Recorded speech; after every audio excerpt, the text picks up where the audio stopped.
Hello, everybody. Welcome to Growth Mind State. I'm Robert Catrona. I'm here with, Anthony Thompson. Teresa Concepcion.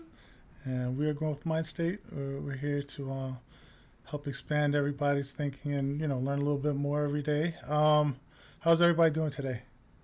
Good. Doing well. Doing well. Yeah, that's great. That's great. We got a couple interesting topics. I believe Anthony said he was going to set it off with this thing today. So, what do you have to talk about today, Anthony? So we have to unfortunately start with the Asian Americans who are already grieving from a year of pandemic fueled racist attacks, having 8 people killed, six being Asian, in a grievous attack in Atlanta.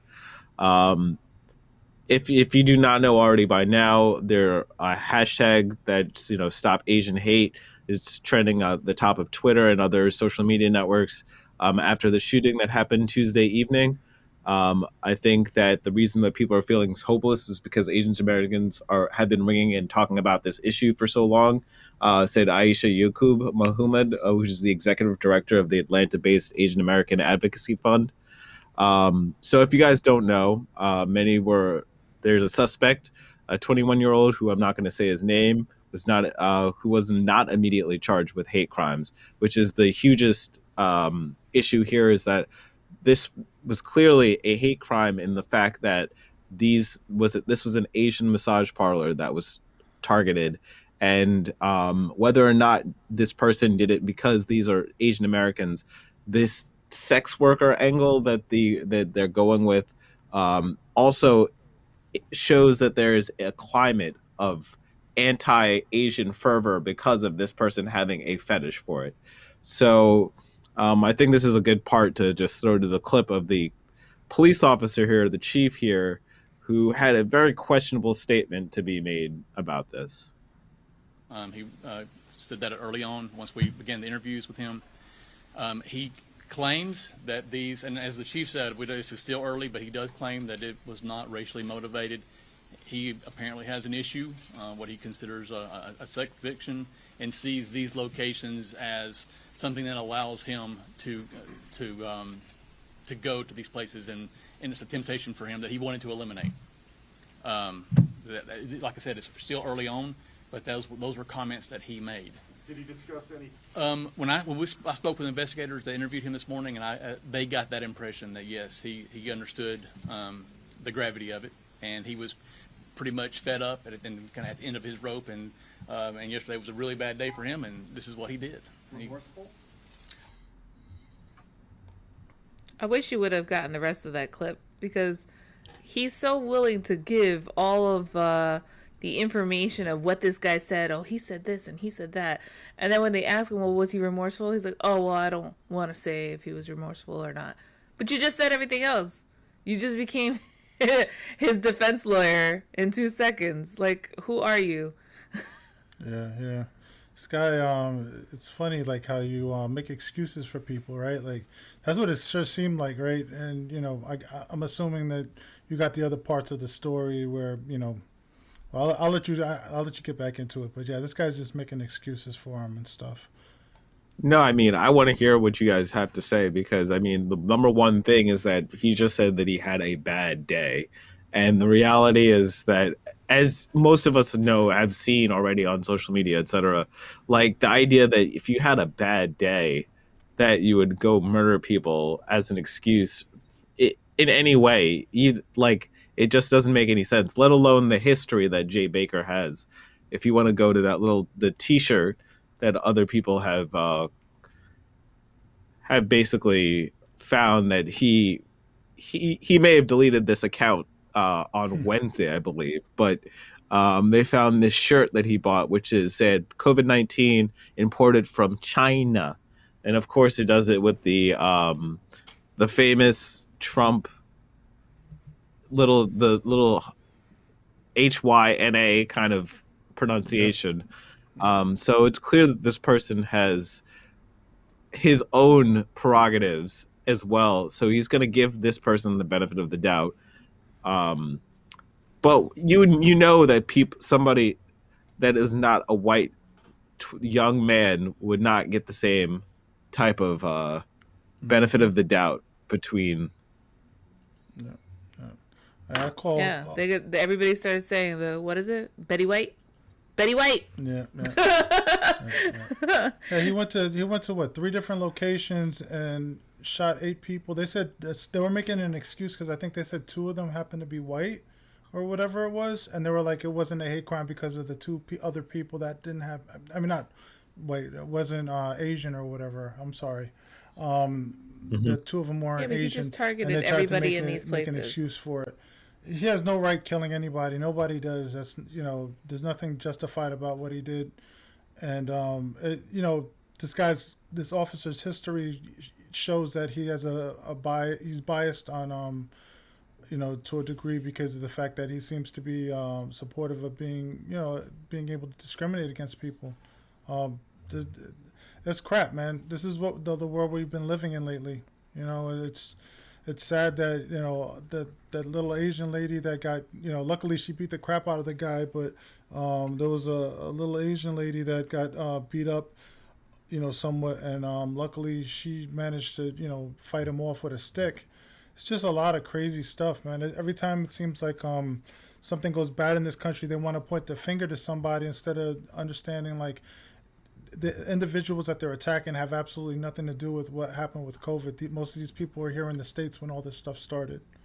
Well, don't we have any statistics on how many?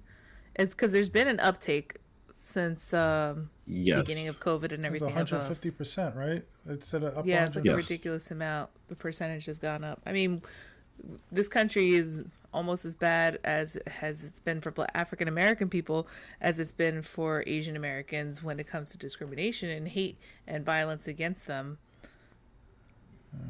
It's disgusting, man. I don't want to say it's a white person problem, but it seems like they're the ones that's always at the helm of the ones that are inflicting this stuff. If they feel like they've been like mistreated in some way, they take it on another race. If it's not a person of color, it's an Asian person. It's and if they're like during the terrorist stuff that was going on during 9/11, they're taking it upon anybody that looked like they might have been Muslim or Arabic or whatever. Like it's a sick way of thinking, man. I think unfortunately with the uptick in Asian hate crimes and stuff that is happening, especially in the U.S., it unfortunately is not just secluded to one demographic, like just white people. Unfortunately, there's been a lot of other ethnicities that have been attacking Asian Americans. It's just horrible because we had a president who was blaming a whole group of people, and just like everybody feels like every Hispanic person is Mexican, a lot of people feel like, oh well, all these Asian people must be Chinese, so I'm just gonna go after them no matter what, and it's a lot of people that are getting discriminated against and they're getting attacked, and they're at the brunt of this violence. It's just disgusting and despicable. We really need to do something about it. I mean, it's the xenophobia that a lot of what we call white patriarchy and European descent kind of oriented discussions about what Americanism is. And instead of being inclusive to other cultures, it's more of this idea that there are categories of people who belong more in this country. And that's exactly what happened in this kind of occurrence, where the spike of 150% during the pandemic, it occurs because there is a history of it already, of our negative influences against Asian descent, people of Asian descent. The fact that they are a monolith of some sort, when in fact, if you really want to have a conversation, Asian people are a very diverse group of people, as well as a larger percentage of the population of the world than any of the populations that are here in America. So it's kind of a fool's errand where we're like, I'm always amazed at how there can be anti-Asian feelings when they're clearly such a large part of our world culture. So true. So true. It's disgusting though, man. Like it seems like this country, I'm not even gonna say it's this country, because there's a lot of countries that do this. Whenever something happens in their mind that's major, they always seem to be taking it out on the wrong people. It's a sick way of thinking. I don't know, man. I hope it cuts down, but it doesn't seem like it's going to, at least until COVID's over. It's still going to be finger pointing for a while. Is there anything else anybody wants to? No, that's pretty much. Unless any of you guys have a question or anything about. I mean, unfortunately, it feels like a lot of this is we know that these hate crimes it's a history of these hate crimes. Like, we interned the Japanese during and other people of Asian descent during World War II. We've done other atrocities. We had issues with the Western expansion. So it's not like this is a short-term thing. We also have an interest. Like, to me, what influences me is that the media is only now getting more people of Asian descent onto the screen. So it's the same kind of thing that, like, when you were saying that it almost mirrors the same thing as Black culture. And you can say that there were more people of Black descent here to start rolling into the thing. But now we're at a point where it's clear that there's an entire population of people who aren't getting enough respect on larger platforms and getting larger roles. I only know one or two people that I can name off the top of my head who are popular, who are Asian. Yeah. Sad thing is, I don't feel like that's as much as that's a good and progressive thing or whatever. I feel like it's just like a band-aid to me, like, for what's happening. It's like we're all human beings. You know what I mean? And the fact that like, they even allow this to happen, and the fact that it's such a disputed thing for becoming a hate crime, they don't want to label it a hate crime. That's ridiculous.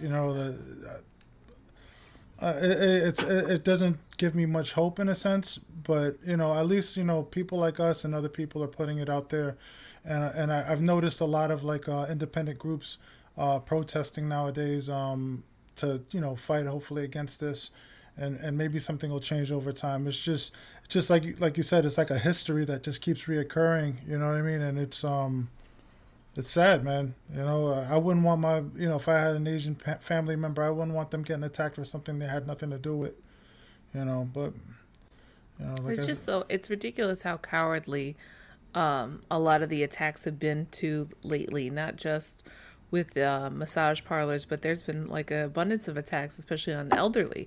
Like, what kind of a piece of shit do you have to be to try to attack an old person? I mean, come on. They can barely defend themselves. It's really just so blatant, your hate, when you do something like that. Like, that they can't defend themselves. It's not like you're really trying to go after somebody who can try to give you an ass whooping yourself. You're going after just because you hate somebody that much that you feel like you need to hurt them. They're older people, I feel like that's so disgusting. At least go after somebody that can give you the ass whooping that you deserve.